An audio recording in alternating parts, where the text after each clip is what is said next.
Сәлеметсіздер ме достар, каналыма қош келдіңіздер.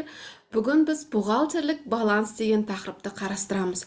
Жалпылама көптеген бухгалтерлер бухгалтерлік жазбаларды оқу жағынан қиындық туындайды оларда, яғни дебет кредиттегі счеттарды ажыратамайды, және бұл ажыратса да көбінесе жаттанды түрде дебетте мына счет көрсетіледі, кредитте ана счет деп жаттанды түрінде ғана түсінеді.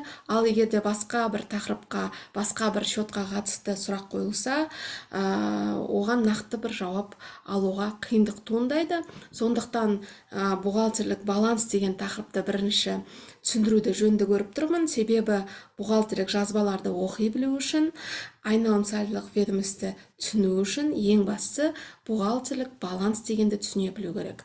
Жалпылама бухгалтерлік баланс дегеніміз тепе-теңдік, бухгалтерлік тепе-теңдікті білдіреді, және бухгалтерлік баланс қаржылық есептеме болып табылады. Қаржылық есептеме дегеніміз отчетность, арасында орысша айтып отырамын, себебі көбінесе бізде барлық бухгалтерлік есеп әзірше қазақ тілінде емес, орыс тілінде жүргізіліп жатыр. Сондықтан арасында орысша терминдерін айтып тұрамын. Яғни бухгалтерлік баланс бұл финансовый отчетность болып табылады, және ең бастысы бухгалтерлік баланста кәсіпорынның қаржылық жағдайы көрсетіледі. Не себепті қаржылық жағдай көрсетіледі, және не себепті баланс тепе-теңдігі ешқашан бұзылмайды екенін қарастырып кетеміз. Сонымен бухгалтерлік баланс бұл активтер мен пассивтердің тепе-теңдігі. Ең бастысы актив және пассив дегеніміз не екенін түсініп кетейік. Жалпылама актив дегеніміз не? Актив дегеніміз қолда бар дүние, немесе қолда бар мүліктер, игіліктер, ресурстар. Активті әрқашан ақшаға айналдыруға болады. Активтердің ең бірінші қасиеті бұл ақшаға айналуға болатындығы. Яғни кезген активті сатып жіберуге болады, және ақшаға айырбастауға болады. Бұл қабілеті активтің өтімділік деп аталады. Активтер жалпы өтімділік бойынша екіге бөлінген: қысқа мерзімді және ұзақ мерзімді. Қысқа мерзімді активтер 1 жылға дейін айналымға түседі, және кәсіпорынға табыс 1 жылға дейін алып келеді, ақшаға айналады. Яғни қысқа мерзімді активтерге ең бастысы ақша қаражаттар жатқызылады, себебі ақша қаражаттар онсыз да ең өтімді активтер болып табылады. Оларда ақшаға айналдырудың қажет жоқ. Ақша бар, ақша кассада, немесе ағымды счеттарда, депозиттік счеттарда, валюталық счеттарда болуы мүмкін. Ақша шығады деген сияқты, ақшаны келтіреді. Сондықтан айналымдағы ақша бұл актив болып табылады. Дебиторлық берешек екінші қысқа мерзімді активтің түрі. Бұл берешек қай кезде пайда болады? Дебитор деген бұл кәсіпорынға қарыз, сыртқы басқа бір жеке тұлға немесе заңды тұлға, яғни кәсіпорынмен бір қарым-қатынасқа түсіп, яғни айырбас негізінде, келісім шарт негізінде біздің кәсіпорын деп айта берейік, біздің кәсіпорынымыздан тауар алу мүмкін, қызмет біз оларға қызмет көрсетуіміз мүмкін, немесе жұмыс орындауымыз мүмкін. Сондықтан басқадай кәсіпорындар, немесе жеке тұлғалар, немесе жеке кәсіпкерлер бізге берешек болып қалады. Яғни олар бізге қарыз болады. Ол қарыз дебиторлық деп аталады. Дебиторлық берешек деген олар бізге қарыз дегенді білдіреді. Яғни тауар берілді, қызмет көрсетілді, жұмыс жасалды, бірақ қарызы әлі өтелген жоқ. Яғни қарыз өтелмегенше дебиторлық берешек деп баланста қысқа мерзімді актив болып тұрады. Не себепті ол актив? Себебі берешек жабылған кезде ол ақшаға айналады. Дебиторлық берешек ақшаға айналуға мүмкіндігі бар, сондықтан ол актив болып табылады. Келесі актив қысқа мерзімді бұл қорлар деп аталады. Қорлар дегеніміз бұл қоймадағы шикізат, дайын өнім, тауарлар, жартылай өнімдер, аяқталмаған өндіріс.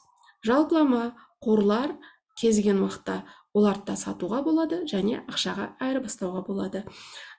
Шикізат деген әрі қарай өңделуге арналған, дайын өнім өзіміз өнім шығаратын болсақ, тауарлар ол сатуға арналған, жартылай дайын өнім деген түсінікті, яғни полуфабрикаттар, және аяқталмаған өндіріс дегеніміз өндіріс басталды, шикізат өңделіп қойды, бірақ дайын өнім әлі дайын болған жоқ. Мысалы, мата берілді киім тігуге, бірақ айдың соңында бұл матадан мата мысалы қиылып, бірақ мысалы көйлектің толығымен орындалған жоқ.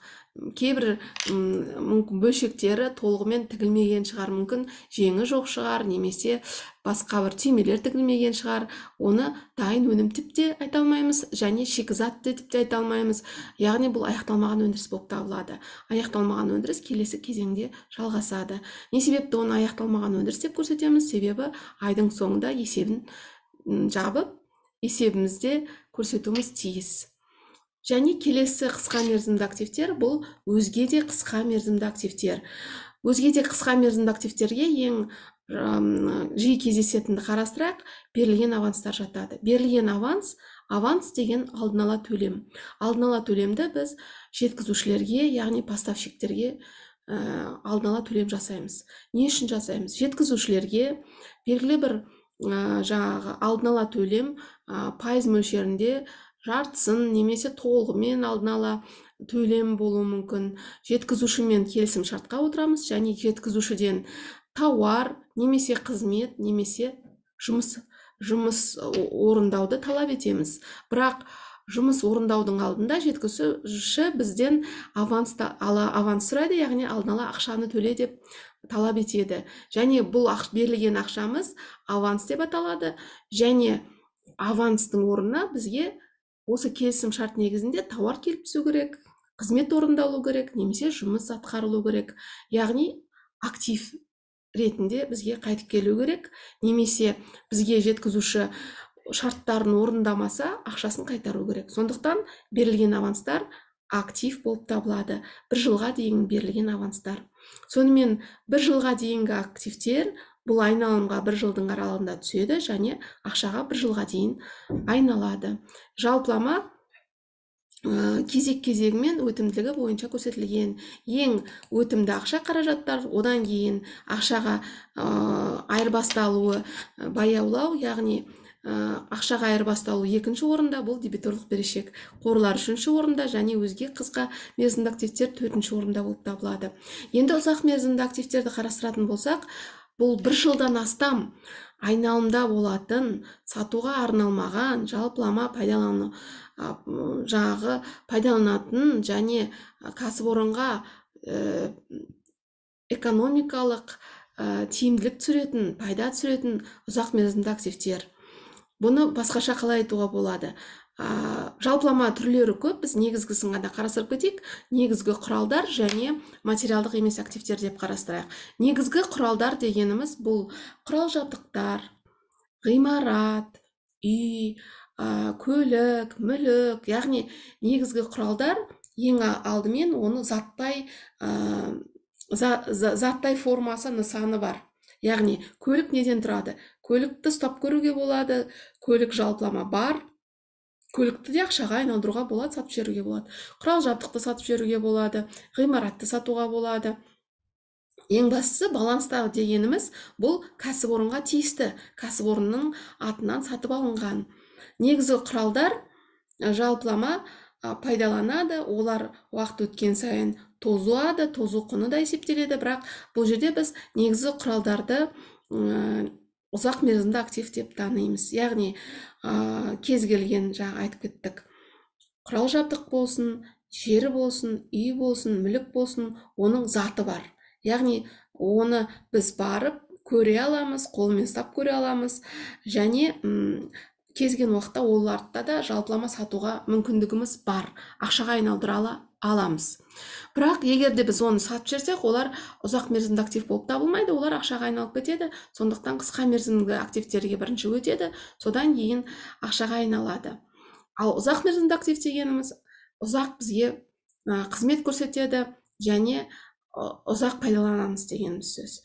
Не себепті бұл актив болып табылады? Мысалы, сіз тігін тігетін болсаңыздар, және де дайын өнім шығаратын болсаңыздар, қолмен тіккеннен гөрі машинкада тіккен оңайлау. Яғни тігін машинасы сізге не істейді? Табыс табуға көмегі көмегі болады, себебі тігін машинада киім тігу жылдамырақ қолмен тіккеннен қарағанда, иә. Сондықтан бұл экономикалық тиімділікті пайда түсіруге өзінің үлесін қосады, және де кез келген уақытта сатып жібереміз десеңіз де сатып жіберіп ақшаға айналдыра аласыз. Енді екіншісі кең таралған материалдық емес активтер. Бұл жалпылама материалдық емес дегеніміз заты жоқ, тек қана аты бар деген сияқты. Заты жоқ дегеніміз бұл лицензиялар, авторлық құқықтар, патент, тауар белгісі, яғни заты жоқ болса да кәсіпорынға экономикалық тиімділікті табыс түсіреді, және материалды емес активтерді сатуға болады, және ақшаға айналдыруға болады. Яғни барлық активтердің ең бірінші сипаты актив ақшаға айналады. Активім бар десе, яғни басқаша айтқанда ақшасы бар деген сөз ғой, табыс түсіре алады дегенді білдіреді. Сонымен мысалы бізде былай айтып кетейік, ақша қаражаттар кассада, ағымды счеттарда, мен мына жерде 10 мың деп жазайын, бірақ 10 мың деген мен мына үстінде қысқартып 1000 теңге деп жаздым, яғни ары қарай 3 нөлі бар дегенді білдіреді. Сондықтан бұл жерде мен 10 мың деп жазғаным 10 миллион болып табылады. Мысалы, ақша қаражаттарымыз 10 миллион теңгеде бар деп есептейік. Дебиторлық берешегіміз кәсіпорын енді ашылды, дебиторлық берешегі жоқ деп есептейік. Қорлар 5 миллионға бар деп есептейік. 5 мың деп жазайық, 3 нөлі мынау қысқартылған. Және негізгі құралдар, мысалы жер, құрал жабдықтар 15 миллионға бар. Және лицензиямыздың құны 3 миллион дейік. Сонда барлығын біріктіргенде ұзақ және қысқа мерзімді активтер қосындысы қанша болып шығады? Барлығын қосып шығамыз. Барлығын қосып шығайық. Так, мына жерде формуласы дұрыс шыққан жоқ. Біріншісі, екіншісі, үшіншісі және төртіншісі. Яғни жалпылама біріктіргенде 33 миллион теңгеге активіміз бар екенін білдіреді. Жалпылама активтер бойынша қорытындысы 33 миллион теңге. Енді жалпылама мынандай сіздерге сұрақ. Активтер бар дедік, яғни ресурстар бар, кәсіпорын ашылды. Бірақ бұл активтер аспаннан түсіп қалған жоқ қой. Ол активтерді біреу бізге жалпылама, біз бұл активті бір жерден алдық. Яғни актив пайда болса, оны қайдан пайда болды деген сұрақ туындайды. Яғни активтердің пайда болу көздері пассив деп аталады. Яғни актив қайдан пайда болды? Актив пассивтен пайда болды. Пассив деген басқаша айтқанда активтерге жұмсалған қаржы көзі. Жалпылама активтерге жұмсалған қаржы көздері, яғни қайдан пайда болды ақша активке жұмсалған, екіге бөлінеді. Бұл меншікті капитал, яғни меншік иелері. Мысалы, мен өзім кәсіпорынды ашсам, өзім салған қаражатым. Мысалы, жарғылық капиталым, алғашқыда жариялаған капиталым, бастапқы капитал немесе жарғылық капитал 5 миллион дейік. 5 миллион. Сонда алғашқыда салған ақшам 5 миллион. Ұзақ мерзімді активтер, енді мына 5 миллион қайдан? Мысалы, мына 5 миллионды активке салынады ғой. Ол 5 миллион, мысалы, қорларға ақша, қорларға демек қойын, мысалы, ақша қаражаттар ретінде ақшаға салынған 5 миллион, яғни мынау жарғылық капитал, мына жерге 5 миллион болып түскен. Сонда қалған 5 миллионы басқа қаржы көзінен пайда болған. Мысалы, қалғанын қысқа мерзімді несие алдық дей салайық, 5 миллион несие алынған. Сонда мына 10 миллион біріншіден банк несиесінен пайда болды бір жылға дейінгі, және екіншіден мен жеке кәсіпкер ретінде, жеке кәсіпкер болғанда, мысалы, ТО-ым бар болса, жауапкершіліктегі серіктестік жарғылық капиталға алғашқы үлесімді қостым, және 5 миллион деп көрсеттім. Сол 5 миллионды кассаға салдым, ал банктен алған ақша банктік счетқа келіп түсті. Сонда жалпылама ақша қаражаттар да активтер 10 миллион болып табылады. Енді мына қорлар неден пайда болды? Қор дегеніміз, мысалы, бізде тауарлар. Дүкен ашып жатсам, онда дүкен ашқан кезде, мысалы, мен жеткізушілерден қарызға аламын, яғни бір уақытта төлемей, оларға қарыз болып қаламын, содан кейін төлеймін. Яғни қысқа мерзімді кредиторлық міндеттеме пайда болды. Яғни жеткізушілердің алдындағы қарыздар 5 миллион. Басқаша айтқанда, пассив дегенді бастап кетіптім да, және пассив дегеніміз бұл кәсіпорынның біріншіден активтердің пайда болу көздері, немесе басқаша айтқанда қарыздары. Осы актив пайда болғанда кімге қарыз болып қалдым деген сұраққа жауап береді. Сонда мына қорлар неден пайда болды? Жеткізушілерге қарыз болып қалдым. Олардан осы тауарды, шикізатты қарызға алдым. Қарызға алдым дегенде тауар берілді, бірақ мен ақысын әлі төлеген жоқпын. Менде баланста қарыз болып көрсетіліп тұр. Енді одан басқа менде тағы негізгі құралдар бар екен, және материалдық емес актив, мысалы, лицензия бар. Негізгі құралдарды, мысалы, мен ұзақ мерзімді 5 жылға несие алдым, 15 миллион, және сол 15 миллионға құрал жабдықтар алдым. Мысалы, тігін машинкаларын алдым, және барлық қажетті құрал жабдықтарды. Сол ұзақ мерзімді несиені қайда салдым? Құрал жабдықтарға салдым, машинкаларға деп айтайық. Ал мына 3 миллион материалдық емес активтер, бұл материалдық емес активтерді басқа қаражат көзінен де тартуымыз мүмкін. Мысалы, бұл материалдық емес активті, бұлда да лицензияны ұзақ мерзімді берешек ретінде алдым. Мысалы, лицензияны алдым, бірақ әлі ақысын төлеген жоқпын. Яғни кредиторлық берешек ретінде менде тұр. Жалпы кредиторлық берешек дегеніміз кез келген жағдайда, егер біз сыртқы бір кәсіпорынмен, немесе басқа да бір заңды тұлғамен, немесе жеке тұлғалармен қарым-қатынасқа түсіп, келісім шарт негізінде бір-бірімізге қызмет көрсетсек, тауар сатсақ, немесе дайын өнім сатсақ, онда не кредиторлық, не дебиторлық берешек пайда болады. Кредиторлық дегеніміз біздің қарызымыз, кәсіпорынның қарызы, ал дебиторлық дегеніміз керісінше кәсіпорынның алдындағы қарыздары. Дебиторлық берешек актив болып табылады, кредиторлық берешек пассив болып табылады. Енді бұл жағдайда 3 миллион, мысалы, 2 жылға қарызға лицензия алдым, және ақысын 2 жылдың аралығында өтеймін деп алдым. Сонда жалпылама пассивінде, мысалы, 33 миллионға тең болу тиіс. Не себепті тең? Себебі кез келген актив бар болғандықтан, оның пайда болу көздері де бар. Яғни актив пайда болса, пассивте дәл сондай пайда болады. Яғни актив аспаннан өсіп қалмайды, активтің пайда болу көздері болады.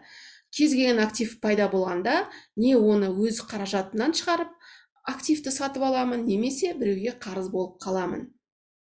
Біреуге дегенде бұл заңды және жеке тұлғаларға. Енді ең бастысы, бұл жерде қараңыздар, активтер 33 миллион, пассивтер 33 миллион.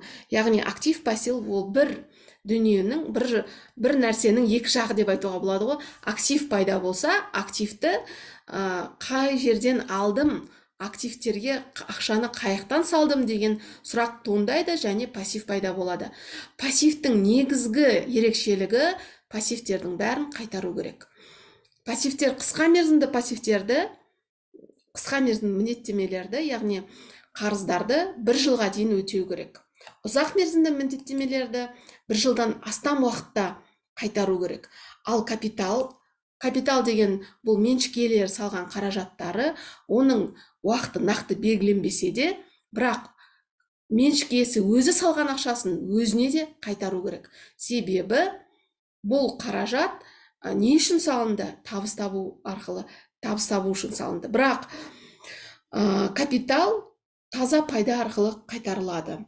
Ал жарғылық капитал, алғашқыда салған жарғылық капиталы бұл жалпы меншігін айналымдағы активтерінде меншік иесінің қаражаты бар дегенді білдіреді. Яғни меншік иесі, құрылтайшы, учредитель жалпылама өз үлесін қалай дәлелдейді? Өз үлесін дәлелдеу бұл жарғылық капиталды активтерге салдым дегенді білдіреді. Және активтердің құрамында шында да бар дүниенің құнында учредительдің ақшасы болса, яғни құрылтайшының ақшасы салынса, бұл құрылтайшы меншік иесі болғанын білдіреді.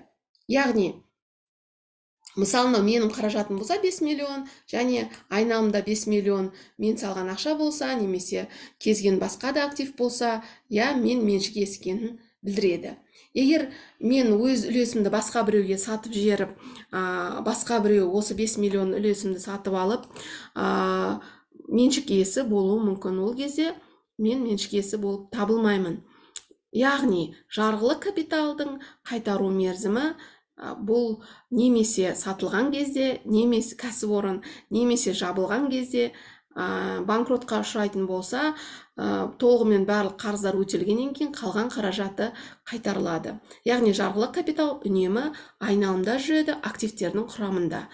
Яғни міндетті түрде ақшалай емес, себебі активтер айналымға түсіп орын ауыстырып отырады ғой. Жалпылама активтердің құрамында алғашқы салған қаражат бар дегенді білдіреді. Сондықтан жарғылық капитал тұрақты түрдегі пассив деп аталады. Және жарғылық капиталды үнемі біз құрылтайшыларға, яғни меншік иелеріне қарызбыз. Біз дегенде кәсіпорын қарыз. Ал кәсіпорынның таза пайдасы бұл капиталды көбейтеді және құрылтайшыларға бөлінеді дивиденд негізінде. Ал егер жалпылама пайда болса, капитал көбейеді, зиян дегеніміз не? Егер кәсіпорынның жұмыс жасау барысында кірістері шығыстардан асып кетсе, пайда болады. Яғни қалдық ақша қалады ғой, кіріс түсті, шығыс шықты, пайда қай кезде қалады? Кіріс шығыстан асып кетсе. Егер шығыс кірістен артылса, онда зиян болады және керісінше капиталды азайтады. Зиян деген минуспен шығысы асып кетті деген сөз. Енді осының барлығын қарастырған кезде актив пассивке тең. Сұрақ туындайды ғой, не себепті кәсіпорында мысалы қысқа мерзімді міндеттемелердің қаржы көздерінің арасында салықтық міндеттемелер не істеп жүр деген сияқты өзге де міндеттемелер. Жалпылама кәсіпорын жұмыс істеу барысында міндетті түрде не істеу керек? Кәсіпорынды аштыңыз ба, мемлекеттің алдындағы міндетті төлемдер, салықтарды төлеуге, есептеп төлеуге міндеттісіздер. Сондықтан салықтық міндеттемелер жұмыс жасау барысында пайда болады.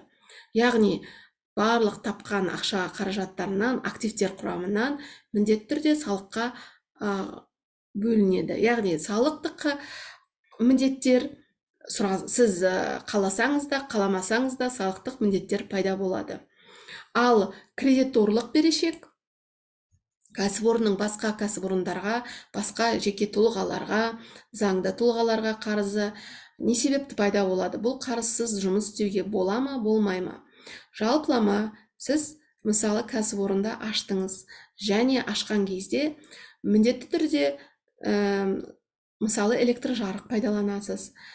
Интернет жүйесіндегі ғаламтор байланысы қажет сізге, яғни интернет қажеті, су керек,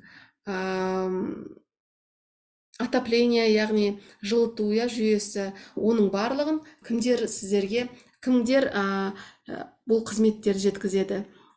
Басқа кәсіпорындар, яғни сіз электрожарықсыз, сусыз, лифтсіз, мысалы егерде кеңседе болса, интернетсіз жұмыс жасай алмайсыз. Оның барлығын өздеріңіз өндіре алмайсыздар. Яғни сондықтан кредиторлық берешек міндетті түрде пайда болады. Шикізатты да басқа кәсіпорындардан аласыз, ол да кредиторлық берешек пайда болады. Яғни салықтық міндеттемелер кәсіпорын жұмыс жасай бастады ма, салық төленуге тиісті, мысалы жері, көлігі, мүлігі бар болса, салықтық міндеттеме міндетті түрде пайда болады жұмыс жасау барысында. Кредиторлық міндеттемелер басқа біреулерге, біз кәсіпорынның қарызы, кредит деген біз қарызбыз дегенді білдіреді, немесе олар бізге сеніп отыр, біз оларға қарызбыз дегенді білдіреді. Кредиторлық берешекте міндетті түрде пайда болады. Егер сіз тек қана әрине бір аралға көшіп кетсеңіз, сіздің жеке аралыңыз болса, өзіңіз жарық өндірсеңіз, өзіңіз ғаламтор жүйесіндегі интернет қызметтеріңіз өздеріңізге атқаратын болса, өзіңізге жұмыс жасасаңыз, қызметкерлерді жалдамасаңыз, сол кезде сізде кредиторлық міндеттеме пайда болмайды, ешкімге қарыз болмайсыз. Бірақ олай мүмкін емес, себебі тиімді жұмыс жасау үшін бәрібір жеткізушілердің, қызметкерлердің, жеткізушілердің қызметін пайдаланамыз, ал жұмыскерлерді жалдаймыз, жұмыскерлерге еңбекақы қарыз боламыз. Осының қысқа мерзімді міндеттемелер міндетті түрде пайда болады. Салықтық міндеттемелер міндетті түрде пайда болады. Және өзге де қысқа мерзімді міндеттеме дегеніміз не? Бұл оның ең кең таралғаны алынған аванстар. Алынған аванс сатып алушылардан немесе тапсырыс берушілерден келіп түседі. Яғни сіз мысалы киім өндіретін болсаңыздар, сізге алдын ала тапсырыс беріледі және алдын ала ақша төленеді. Бұл алынған аванс сіз үшін пассив болып табылады. Себебі сіз ақшасын алдыңыз, енді қарыз болып қалдыңыз. Тауар өндіріп, шығарып, жеткізуіңіз керек. Ал егер тауар өндіре алмасаңыз, алған авансты қайтару керек. Сондықтан алған аванс пассив, ал берілген аванс актив. Себебі берген кезде бізге қарыз, ал біз алсақ, біз қарыз болып қаламыз. Яғни қысқа мерзімді міндеттемелер бұл активтердің пайда болу көздері. Қысқа мерзімді міндеттемелер міндетті түрде қысқа мерзім аралығында 1 жылға дейін пайда болады және активтерге құйылады. Және 1 жылға дейін өтелу керек, 1 жылға дейін төлену керек. Ұзақ мерзімді міндеттемелер тек қана келісімшарт негізінде пайда болады. Мысалы, бізде ұзақ мерзімді келісімшарттар болмаса, несие алмасақ 1 жылдан астам уақытқа, басқа да бір келісімшарттарға отырмасақ, ұзақ мерзімді міндеттемелер бізде пайда болмайды. Және үшінші, яғни ұзақ мерзімді міндеттеменің өтеу мерзімі келісімшартта көрсетілген. 5 жылға дейін десе, 5 жылдың аралығында өтейміз, 3 жылға дейін десе, 3 жылдың аралығында, яғни 12 айдан астам болса, ұзақ мерзімді міндеттемеге жатады. Яғни өзінің келісімшартта көрсетілген уақыт аралығында өтелу керек. Ал капитал дегеніміз не? Капитал жалпылама бұл меншікті қаражат, бірақ меншікті қаражат салған кімдер? Меншік иелері, құрылтайшылар. Құрылтайшыларға да ақшасын қайтару керек. Салған тікелей түрде ақшасы деп айтпаймыз, яғни салған үлестерін қайтару керек. Бірақ нақты уақыты белгіленбеген, табыс түскен кезде ғана қайтарылады, бірақ міндет бар, қайтарылу тиіс. Және жарғылық капиталда, мысалы 5 миллион деп тұрса, егер кәсіпорын сатылып жатса, үлестерін құрылтайшыларға бөліп береді. Сондықтан жарғылық капитал бұл құрылтайшылардың алдындағы қарызы, бұлай жалпылама айтқан түрде. Егер бөлінбеген пайда болса, мысалы сіздер 1 жыл жұмыс жасадыңыз, кәсіпорыныңыз кіріс түсті, кірістен шығыс шегерілді, пайда болды. Пайдадан салық төлейсіз, жылдық салықты, және сол пайданы кімдер бөліп алады? Құрылтайшылар бөліп алады. Егер құрылтайшылар пайданы бөлмей әрі қарай айналымға түсірсе, бұл бөлінбеген пайда деп құрылтайшылардың алдында қарыз болып көрсетіледі. Яғни бөлінбеген пайда жұмыс жасау барысында пайда болады. Ал жабылмаған зиян керісінше шығыс кірістен асып кетсе, жабылмаған зиян пайда болады. Ол кезде капитал азаяды және ешқандай ақша бөлу жөнінде жалпы ондай сұрақта туындамайды, себебі зиян болған кезде бөлетін нәрсе жоқ деген сияқты. Енді қарастырып кетейік қысқаша түрде не себепті актив, пассив тепе-тең болады және бұл тепе-теңдік ешқашан бұзылмайды. Ең алдымен біз білуіміз тиіс, 4 түрлі ғана өзгеріс болуы мүмкін баланста. Өзгеріс қай кезде пайда болады? Өзгеріс шаруашылық операциялар атқарылғанда. Шаруашылық операция дегеніміз не? Жалпы біз қызмет жасаймыз. Осы қызметтерді атқару барысында құжаттарды рәсімдейміз. Құжаттар негізінде ғана біз кез келген жаңа қызметімізді атқарамыз. Себебі заңды түрде кез келген операцияны жүргізу үшін оның дәлелі болу керек, яғни құжаты болу керек. Ол құжат біз дәлел ретінде салықтық органдардың алдында көрсете аламыз, және басқа да мемлекеттік органдардың алдында дәлел ретінде көрсетеміз. Мысалы, тауар сатсақ, накладной болу керек, қызмет көрсетсек, акт выполненных работ болу керек. Яғни кез келген шаруашылық операция бухгалтерлік есепте құжатпен дәлелденеді. Дәл сол құжатпен дәлелденетін операциялар міндетті түрде екі шотты қозғайды. Және осы екі шотты не себепті екі шотты қозғайды? Себебі бухгалтерлік есепте егер бір шотқа келіп түссе, екінші шоттан кетті дегенді білдіреді. Яғни біз екі жақты қарастырамыз. Қай жерден кетті және қай шотқа түсті деген сияқты. Қай баланстың бабынан кетті және қай баланстың бабына түсті деген сияқты. Және ондай өзгерістер құжат негізінде 4 түрлі өзгеріс болады. Бірінші өзгеріс тек активтерді қозғайды. Активтерді қозғайды дегенде бар активтерді, яғни баланста жоқ активтер бұл өзгеріске түспейді, тек нақты бар активтер. Яғни қазіргі кезде өздеріңіз көріп тұрсыз, бізде ақша қаражаттары бар 10 миллион, қорлар бар 5 миллион, негізгі құралдар бар 15 миллион және материалдық емес активтер 3 миллион.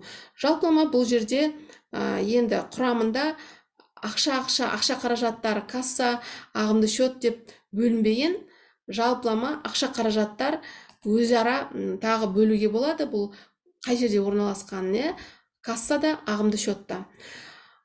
Мысалы, бізде былай қарастырып кетейік. Мысалы, енді бұл жалпылама бухгалтер есеп білетіндерге кішкене маған тікелей түрде өздеріңіздің несі болмасын, қалай еді, ескертулер, себебі мен жалпылама түрде айтып жатырмын. Бар дүниеден, мысалы, қорларды біз сатқан кезде дебиторлық берешек пайда болады. Қор азаяды, берешек пайда болады. Енді ол жерде бірақ қана операция емес, бірнеше операция, бірақ біз бір операция негізінде түсіндіреміз сіздерге. Мысалы, қорлар сатылады және дебиторлық берешек пайда болады. Яғни қорлар, мысалы, біз тауарлар 5 миллионға тауарды саттық дейік. 5 миллионға тауар сатсақ, онда тауар 5 миллион теңгеге не істейді? Азаяды. Тауарды 5 миллион минус деп көрсетеміз. Яғни, қолда бар актив, бір актив кетті. Яғни, келесі актив пайда болу керек. Екі актив қозғалады, яғни ол неге ауысты? Берешекке өзгеріп кетті. Яғни бір актив екінші активке ауысады. Орнын ауыстырады. Бір актив минусқа кетеді, екінші актив плюсқа кетеді. Жалпылама бұл қорытындысы өзгермейді. Қазір мен мына жерде сіздерге жалпы астында формула жоқ болғандықтан қоспай тұр екен. Қазір бүйтіп көре салайық.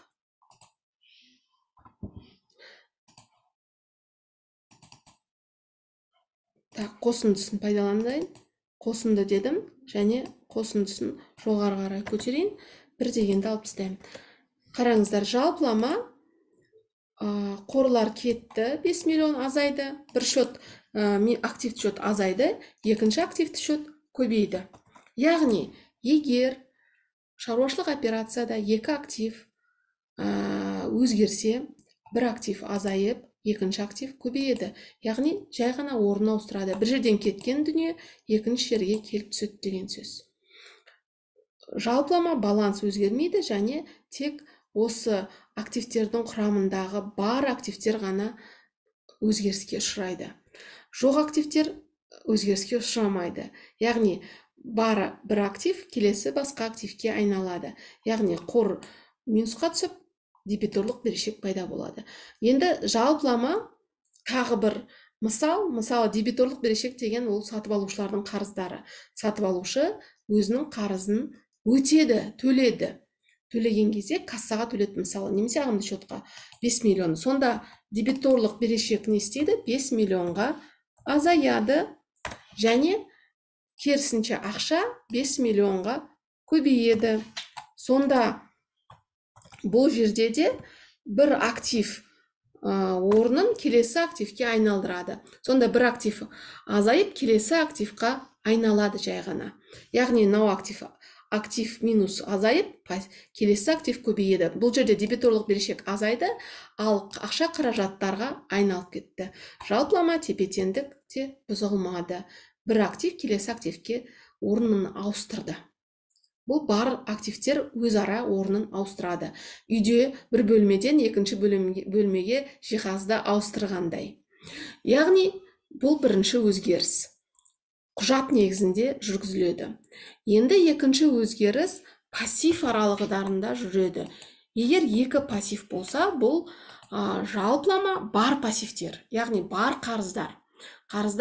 Егер өзге де қысқа мерзімді қарыздар, қысқа мерзімді, ұзақ мерзімді қарыздар бір-бірін орнын ауыстыра алмайды.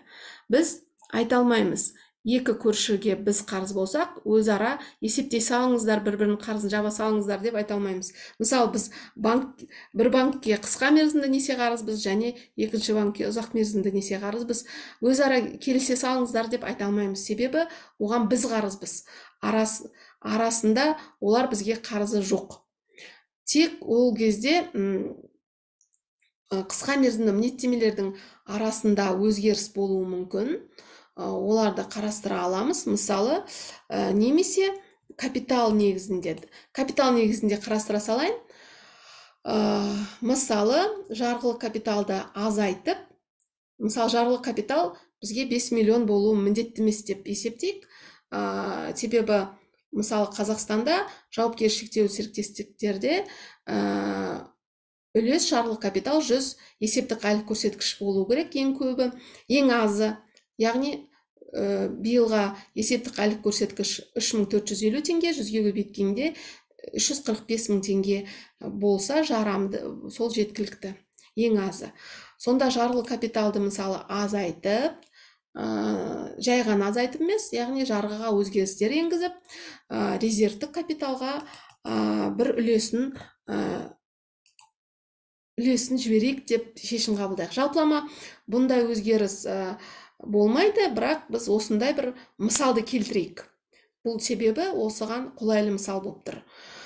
Жарғылық капиталды мысалы біз миллион деп азайттып, құжат негізінде жарғыға өзгерістер енгізіп, мен өзім бірақ қана құрылтайшы болса, өзгеріс енгіздім, және 4 миллионды азайтып, 4 миллионды резервтік капиталға ауыстырамын. Сонда жарғылық капиталым 4 миллионға азаяды, ал резервтік капиталым 4 миллионға көбейеді. Жалпылама былай айтатын болсақ, пассив деген дүние жоқ. Пассив деген бұл қарыз. Қарызды басқаша айтқанда былай айтады.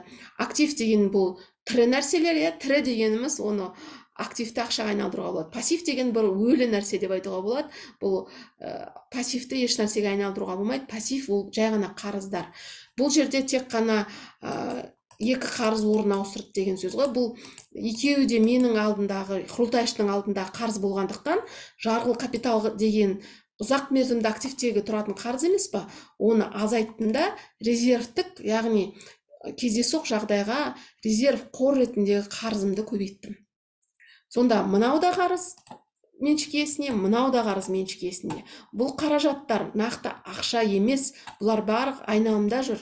Бұл меншік иесіне деген қарыздардың орындарын ғана ауыстырдым. Сонда бір пассив азайған жағдайда екінші пассив көбейеді. Және бұл жерде қолда бар емес, бар қарыздар орнын ауыстырады. Бар қарыздар, бір қарызы азайып, екінші қарызы көбейеді. Және көбінесе капитал құрамында өзгерістер жүргізіледі.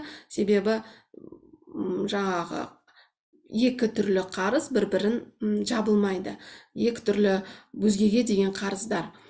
бар операциялар еңбекақыға қатысты, бірақ оны сосын қарастырамыз. Қазір ең оңай түрдегі өзгерісті қарастырып жатырмыз. Яғни, бірінші түрдегі өзгеріс қолда бар дүние, активтер жай ғана орнын ауыстырады. Неге активті қолда бар деп айтам? Өйткені актив кезген ол шында да бар, және актив ақшаға айналады. Актив бұны айтуға болады, актив тірі, актив живой деп айтуға болады. Ал пассив бұл тірі емес, бұл өлі нәрсе. Пассив бұл қарыз. Қарыз тек қана ұзақ мерзімді қарызымыз кәсіпорынның, ұзақ мерзімді қарызымыз, қысқа мерзімді қарызымыз және мерзімі белгіленбеген қарыздар. Бірақ мерзімі белгіленбесе де капиталда қарыз болып табылады. Кімнің алдындағы қарыз? Меншікелердің алдындағы қарыз. Сонда бірінші жағдайда активтер, қолда бар активтер орнын ауыстырды, екінші жағдайда қарыздар орнын ауыстырды. Бар қарыздар. Сырттан жаңадан қарыз келген жоқ. Бірінші өзгеріс, екінші өзгеріс. Екінші өзгерісте мына жерде 29 деген дұрыс емес. Себебі формуласын толығымен көрсеткен жоқпын. Қазір мына жерге де формуласын түсірем, сол кезде тепе-теңдігі өзгермегенін қарастырамыз. Формуласын түсіремін. 1 минут. Мына формуласын жоғары қарай тартайын және 1 дегенді алып тастайын. Бір жай ғана көмекші ретінде ғой. Сонда қалай өзгертсек те құрамындағы өзгерістер жалпылама балансқа әсер етпейді. Баланс 33 миллион.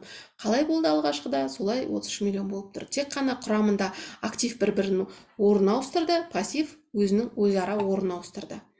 Бұл сырттан жаңадан еш нәрсе пайда болмады. Енді үшінші түрдегі өзгеріс бұл актив пайда болса. Яғни актив көбейсе, мысалы, мына 33 миллион активтеріміз бар, 33 миллион біреуге қарызбыз осы активтер үшін. Енді мысалы бізде тағы бір шешім қабылдап жер сатып алдық. Жер мысалы құны 10 миллион дей салайық, және жер негізгі құрал болып табылады бізде, сондықтан негізгі құралға 10 миллион қосылады. Сонда активтеріміз 43 миллион пайда болды. Бірақ бізде сұрақ, мынау жерді қайдан алдық? Кімге қарыз болып қалдық деген сұрақ туындайды. Ол кезде бізде не жарғылық капитал көбейген шығар. Мысалы, меншік иесі өз ақшасын салды. Немесе несие алдық па, немесе жеткізушіден мысалы алған кәсіпорыннан әлі қарызын өтемедік па, қарыз алдық па. Яғни қарыз пайда болады ғой бірінші. Қарыз пайда болғанын көрсетеміз. Сосын ғана оны активтерден өтейміз. Мысалы, былай шешейік, біз 10 миллионға жер алдық және жерді де ұзақ мерзімді несие алдық. Мейлі, ұзақ мерзімді несие болсын, немесе ұзақ мерзімді несие емес, қысқа мерзімді дебиторлық берешек пайда болды. Жалпылама берешек пайда болғанында есепте бірінші көрсетіледі, пайда болды деп. Сонда көрдіңіздер ма? Мысалы, басқа бір ТО-дан или басқа бір жауапкершілігі шектеулі серіктестіктен алдым деп есептейік. Сол кезде не болды? Басқа бір кәсіпорыннан алдым. Сол кезде не болды? Қысқа мерзімді міндеттемелер көбейді 10 миллионға және жерде көбейді және сол басқа кәсіпорынға деген қарызымыз да көбейді. Жалпылама балансымыз бірдей 10 миллионға актив те көбейді, пассив те көбейді. Яғни актив көбейген жағдайда активтің пайда болу көзі де көбейеді. Яғни актив көбейген жағдайда міндетті түрде біз біреуге қарыз болып қаламыз. Кәсіпорын басқа не ұзақ мерзімді қарыз пайда болады, не қысқа мерзімді қарыз пайда болады, не капитал көбейеді. Капитал көбейгені меншікелері өздері қаржыны бөлді дегенді білдіреді. Енді қараңыздар, актив те көбейді, пассив те көбейді, тепе-теңдік өзгермеді, бірақ бірдей сомаға өзгерді, 10 миллионға бірдей өзгерді.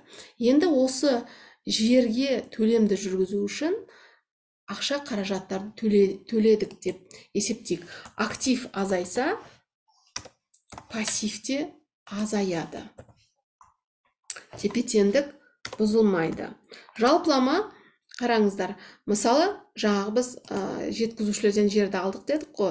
Бірінші қарыз пайда болды. Қарызды мен мына 10 миллион деп жеткізушілердің алдындағы қарызға қостым. Енді ақша қаражаттардан жеткізушілерге біз қарызды өтедік. Сонда ақша қаражаттардан 10 миллионды азайтамыз. 10 миллион, ақша қаражаттар 5 миллион болып 33 миллионға азаяды. Және қысқа мерзімді бұл 10 миллион қайда кетті? Актив азайса, яғни пассив те азаяды. Яғни осы жерге қарыз кәсіпорынға қарызымызды өтейміз. Сонда 10 миллион қарызымыз да азаяды. Қарыз өтелді, қарыз азайды 10 миллионға. Баланс пассив бойынша, қарыздар бойынша 10 миллионға азайды, бірақ активте 10 миллионға азайды. Сонда мына төрттегі өзгеріс қана болуы мүмкін, басқа ешқандай өзгеріс болмайды. Мысалы, актив, екеуі актив болса, 2 плюс болуы мүмкін емес, 2 минус те болуы мүмкін емес. 2 актив болса, немесе 2 пассив болса, бірінен кеткен дүние, бірінен кетсе, екіншісіне келіп түседі. Пассивтен кетсе, келесі екінші пассивке келіп түседі. Егер 2 әртүрлі шот болса, балансқа қатысты, яғни бір жағы актив, екінші жағы пассив болса, онда актив пайда болса, пассив те пайда болады. Яғни актив пайда болғаны, оның пайда болу көздері қарызымызда пайда болған білдіреді. Егер қарыз өтелсе, актив тең ғана өтеледі. Себебі актив ғана бар дүние, пассив ол жоқ. Пассив мүлдем жоқ нәрсе, пассив жай ғана қарызды жазып қоямыз. Мысалы, сіздер де үйде кәсіпорыныңыз болмаса, жеке тұлға ретінде болсаңыздар да, бәрібір сіздердің қарыздарыңыз болады. Бұл светке қарыз, суға қарыз, коммуналдық төлемдерге қарыз, барлық коммуналдық төлемдер, свет, су деген коммуналдық төлемдер ғой. Лифтқа қарыз, мусорға қарыз, қоқыс тастауға қарыз деген сияқты. Бұл қарыздарды бәрібір пайда болады. Және бұл қарыздар өтелу керек. Яғни кез келген сіз қызметті алып отырсаңыз, қарызыңызда пайда болады. Яғни актив пайда болған кезде, оның жаңағы қайдан пайда болды деген пассивте пайда болады. Актив пайда болса, пассив пайда болады. Актив пайда болғаны, пассив нені білдіреді? Актив бізде баланста пайда болды, яғни мүлігіміз пайда болды. Енді осы мүлікке кімге қарызбыз деген сұраққа жауап береді. Не меншікесіне, немесе басқа бір сырттағы міндеттеме пайда болады. Ал егерде міндеттеме жабылса, немесе құрылтайшылардың қарыздары жабылса, онда тек активтерден жабылады. Себебі пассивтен еш нәрсе жабылмайды. Пассив деген бұл өлі нәрсе. Пассив жоқ. Пассив жай ғана қарыз. Не үшін қарыз жазамыз? Себебі қарыз пайда болғандықтан қарыздарды міндетті түрде көрсету керек. Ал өз-өзінен пайда болатын қарыз бұл салықтыққа міндеттемелер, себебі салық міндетті түрде қарастырылады. Сіздер қызмет бастадыңыздар ма? Болды, мемлекетке салық төлеуге, есептеуге тиіссіздер заң бойынша. Сонда салықтық міндеттеме және кредиторлық міндеттемелер сіздер қаласаңыз да, қаламасаңыз да пайда болады. Яғни сіздің тапқан табыстарыңыздан, активтерден бұл міндеттемелерге міндетті түрде ақша кетеді. Мысалы, жеке адам ретінде де көлігіңіз болса, көліктен, мысалы, таксист ретінде ақша тауып жатсаңыз, онда бәрібір сол ақшаның бір үлесін көлік салыққа жұмсайсыз. Себебі бұл міндеттемені сіз ешкімнен алған жоқсыз, бірақ көлігіңіз бар болғандықтан салық төлеуге тиістісіз. Дәл сондай еңбекақыдан жеке табыс салығы, жеке табыс салығы төлейсіз. Яғни өзіңіздің тапқан қаражатыңыздан салық төлейсіз. Яғни жұмысқа тұрдыңыз, келістіңіз, бірақ қолғаны алатын қаражатыңыз аз, келіскен есептелген сома болып есептелмейді, себебі табыстан салық ұсталынады. Енді зейнетақы қоры мен медициналық аударымдарды санамағанда жеке табыс салығы ұсталынады. Яғни қорытынды ретінде бухгалтерлік балансты білу үшін ең бірінші қорытындылап айтсақ, актив дегеніміз бұл нақты бар, тірі дүние, нақты қолда бар дүние. Актив әрқашанда ақшаға айналады. Актив, яғни кез келген уақытта сатып жіберіп, ақша айырбастауға болады. Ал пассив деген бұл қарыздар. Қарыздар қай кезде пайда болады? Осы активтер пайда болған кезде, бұл активтерге салған қаражаттар пассив деп аталады. Яғни бұл не меншік иесі салды бұл активке ақшаны, немесе сырттан банктерден, немесе жеткізушілерден алдық қарызға дүниелерді. Бірақ мемлекеттің алдындағы қарыздар және мемлекеттің алдындағы қарыздар міндетті түрде салықтық қарыздар пайда болады. Ал жеткізушілерден алдындағы қарыздар қай кезде ғана пайда болады? Егер жеткізушімен келісімшартқа отырып, олардан бір тауар алса, қызмет олар бізге көрсетсе, немесе жұмыс жасаса, сол кезде ғана кредиторлық берешек пайда болады. Бірақ қазіргі заманда біз барлық қажетті дүниелерімізді өзіміз өндіре алмаймыз, сондықтан жеткізушілердің қызметін міндетті түрде пайдаланамыз. Ең қарапайымы коммуналдық төлемді кез келген кәсіпорын өздері суды өндірмейді, жарық өндірмейді, электро жарық өндірмейді, мусор шығармайды, интернет жүйесінде өз-өзіне қоса алмайды. Сондықтан өз-өзіне қосса да оны өткізу үшін көптеген қаражат керек. Сондықтан басқа да интернет жүйесін жеткізетін қызметтерге сүйенуге және солармен келісімшартқа отыруға мәжбүр деп айтуға болады. Және сондықтан қысқа мерзімді кредиторлық міндеттемелер міндетті түрде баланста пайда болады. Ал несиелер болсын, олар тек қана қажетті жағдайда ғана пайда болады. Қажет жағдайда пайда болады. Сонда қысқа мерзімді кредиторлық берешектер, салықтық міндеттемелер міндетті түрде сіз қаласаңыз да, қаламасаңыз да баланста қарыз боласыз. Және меншік иелеріне де міндетті түрде қарыз боласыз. Себебі меншік иесі осы жарлы капитал дегеніміз осы активтерінің құрамында меншік иесінің қаражаты бар деген сөз. Егер меншік иесінің қаражаты болмаса, ол меншік иесі болып табылмайды. Жарлы капитал тек қана меншік иесіне тиісті актив құрамында үлесі бар дегенді білдіреді. Егер меншік иесінің үлесі болмаса, ол меншік иесі болып табылмайды. Сондықтан, егер сіздерде сұрақ болса, қойыңыздар.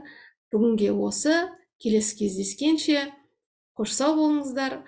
Бұл сабақ сіздерге тиімді болды деп үмітім бар. Сондықтан жазыңыздар. Келесі кездескенше сау болыңыздар.